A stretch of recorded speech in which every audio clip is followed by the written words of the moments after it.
Here I am on a cold and windy afternoon up at Matt's garage. As you can see, we've got a long lineup of Mercedes here. Got my E400 there, Matt's SLK that we've already had a look at, Matt's E320 and the big 126 underneath the covers there. The bonnet's up on the E320, so let's see if we can find Matt and see what's going on with this one. Hello Matt, how are you? I'm good, Vinny, how are you? Yeah, good mate, good. So why is the bonnet up on this E320 of yours? You haven't had this very long. Well, I've had it a while. I've done a few miles in it. Okay. So the 4 or 5 months we've had it, we've done 15,000 clicks in it. Oh, good on you. So it's got 2 jobs going on today. We won't show you the job because it'd take too long, but obviously this is a water pump gasket.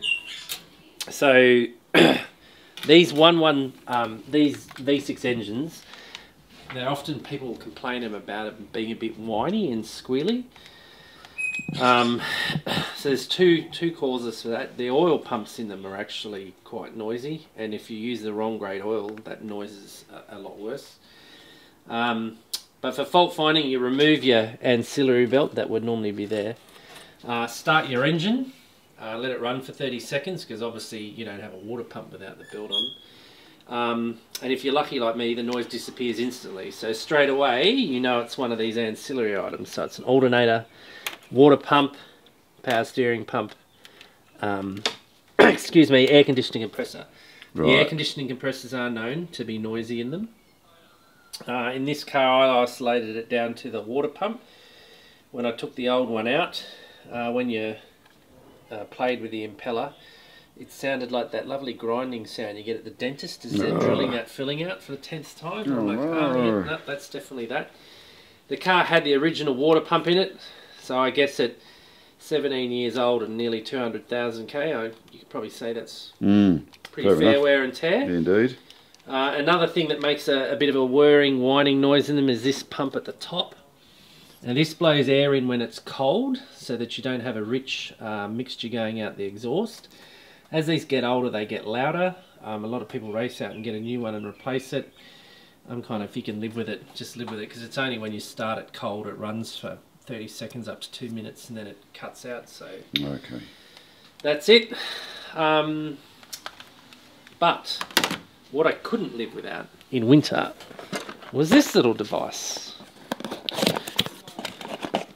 So for those that aren't familiar, this is a heater valve. It's quite a simple item. As you see, I've actually got the genuine Mercedes-Benz one. Yeah. Now here's the interesting thing. I rang around several dealers and parts suppliers for this, and I got quoted anywhere between $280 and $440. It's a big difference, isn't it? Right, and you go, well, I guess, you know, if you get 20 years out of it, it's not that bad. What annoys me is when you get online, and in America, there's this company you will have heard me mention before, fcpeuro.com. So I ordered this on the Monday out of America. I paid $68 Australian for it. That included postage, and I had it the following Monday. Now, had I gone to Mercedes and bought it, I would have waited just as long because there was none in stock, so it has to come from Singapore, and paid nearly 7 times the price.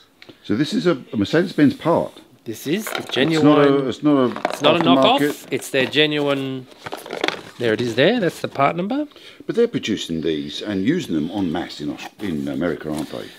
Yeah, and I do agree with the laws of supply and demand, but I don't know that supply and demand makes 8 times the part difference. That to me is a bit of a bit of a take. And I know that we in Australia have suffered from tax and tariffs on stuff that's coming into the country through particularly the automotive industry. But, well, there we are. It pays to shop around. Yes, it does. And the thing is, this comes with a lifetime warranty from FCP Euro. So if this fails 10 years from now, so long as I've got the original receipt, I can put this back in the box, paste it back, and they'll replace it unconditional, no questions Wow, asked. that's not a bad deal, is it? There is no limit on the life of the warranty. Not a bad deal. You don't get a warranty like that with Merc? Nope, certainly not. And certainly not if you fit it yourself. Yeah, fair And that's enough. the big thing. FCP are happy for you to fit it yourself.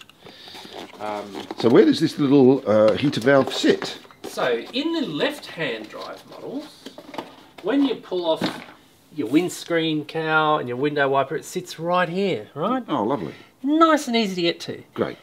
But for some reason, German genius had a massive fail when it came to right-hand drive models. And someone in their infinite wisdom said, rather than put it in the same spot, let's put it under here. And if you, I'll get my little torch, see if I can show you this coolant down the bottom.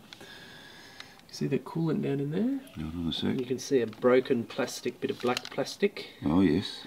So that's where it sits.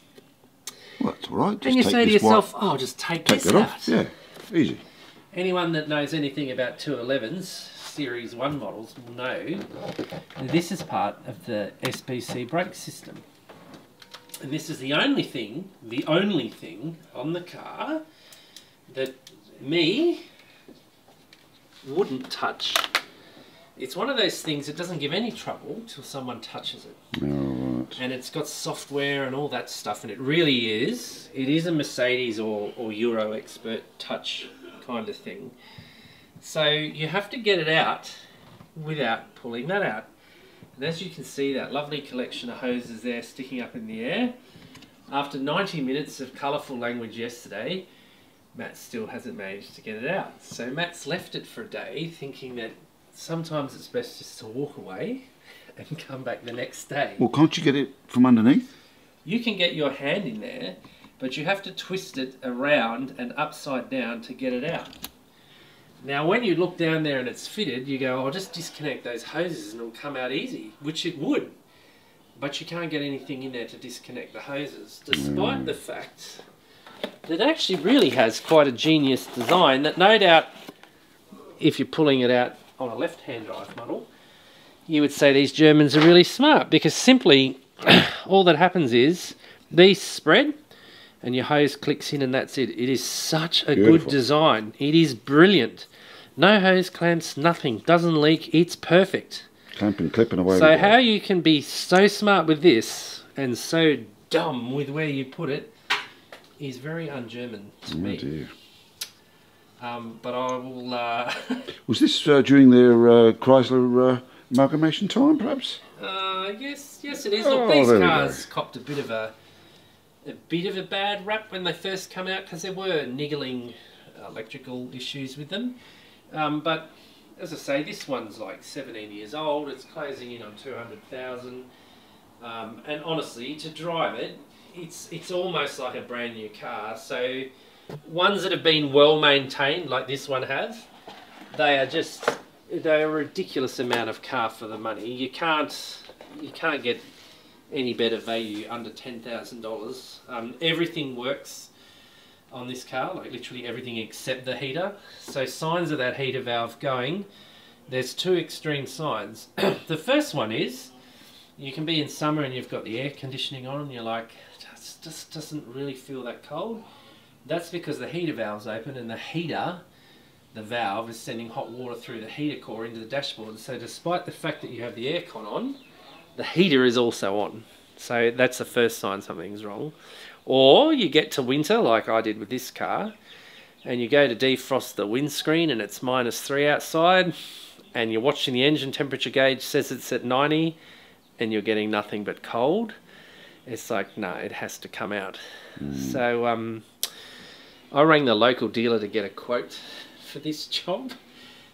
With the part and the labour, there wasn't much left out of $1,000. So like most things I do, I'm like, if I can fix a plane, I can fix this. But I will concede this job requires significant patience because it doesn't come out very easily. So you can't get into it from the engine side either, can you? No. Because of the cowling. Alright, well look, maybe we'll turn the camera off and I'll give you a hand to get it out and we'll talk to the guys later. Sounds like a plan. Get your hands dirty. Rightio. Here we go, guys.